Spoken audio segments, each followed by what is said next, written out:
साहिब सदर, आपकी इजाज़त।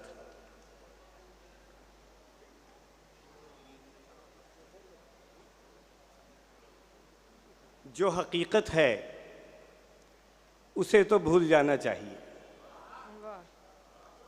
जो हकीकत है उसे तो भूल जाना चाहिए। उसे तो भूल जाना चाहिए।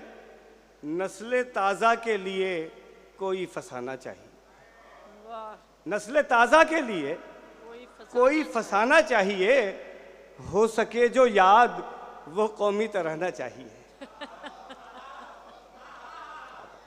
हो सके जो याद वो कौमी तराना चाहिए।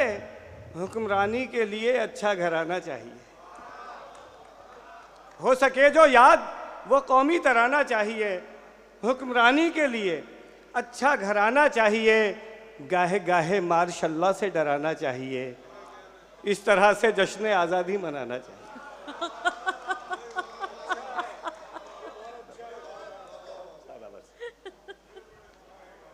जो हकीकत है उसे तो भूल जाना चाहिए। नस्ल ताज़ा के लिए कोई फसाना चाहिए। हो सके जो याद वो कौमी तराना चाहिए। हुक्मरानी के लिए अच्छा घराना चाहिए। गाहे गाहे मार्शल्लाह से डराना चाहिए। इस तरह से जश्न आज़ादी मनाना चाहिए।